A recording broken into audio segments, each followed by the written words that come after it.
আর মাত্র কয়েক ঘন্টা বাকি ভারত বনাম নিউজিল্যান্ড পঞ্চম টি-20 সিরিজ তথা শেষ ম্যাচ শুরু হতে যাচ্ছে ভারতীয় সময় সন্ধ্যা 7টায় Greenfield International Stadium, Thiruvananthapuram. Pitch reporting, player update, সম্ভাব্য একাদশ সবকিছু ভিডিওতে থাকছে। ভিডিওটি শেষ পর্যন্ত দেখুন। প্রথমে আপনাদেরকে বলে দেই, আজ ভারত কম্বিনেশনে নামতে চলেছে মাঠে। ভারতের 3টি পরিবর্তন নিয়ে মাঠে নামছে, কারণ আগের ম্যাচ ভারত হেরে গিয়ে কিছু শিক্ষা পেয়েছিল, যার জন্য এবার শক্তিশালী হয়ে মাঠের মধ্যে নামতে চলেছে। অন্যথায় নিউজিল্যান্ডরা কম্বিনেশনে মাঠের মধ্যে নামতে চলেছেন। দুই দলের মধ্যে দারুণভাবে লড়াই হবে এবং সিরিজের শেষ হাসিটা কে আসবে।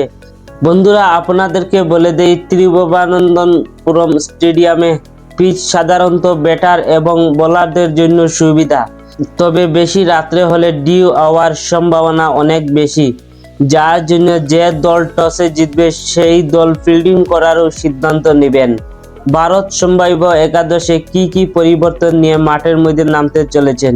সূর্যকুমার ক্যাপ্টেন্সির নেতৃত্বে অভিষেক শর্মা, 2 নম্বর সঞ্জু স্যামসন, 3 নম্বরে আসছেন ঈশান কিশন, 4 নম্বরে আসছেন সূর্যকুমার যাদব আমাদের ক্যাপ্টেন, 5 নম্বরে আসছেন রিঙ্কু সিং, 6 নম্বরে আসছেন হার্দিক পান্ডিয়া, 7 নম্বরে আসছেন শুভম দুবে এবং 8 নম্বরে অক্ষর প্যাটেল।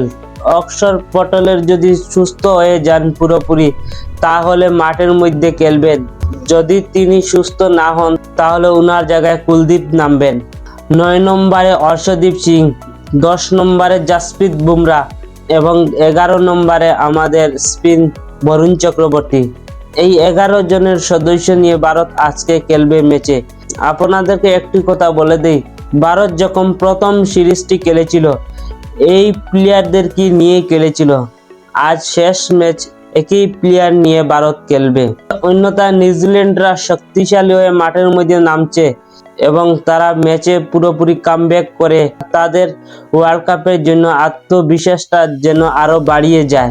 বন্ধুরা, এই ছিল আজকের ক্রিকেট আপডেট। আর কমেন্ট বক্সে অবশ্যই আপনাদের মতামত লিখে জানাবেন, ভারত নাকি নিউজিল্যান্ড শেষ টি-20 ম্যাচ জিতবে। আর হ্যাঁ, ভিডিওটি ভালো লাগলে লাইক করবেন আর অবশ্যই চ্যানেলটিকে সাবস্ক্রাইব করে রাখবেন। ধন্যবাদ, টাটা, আবার দেখা হবে, নতুন ভিডিও নিয়ে আসবো।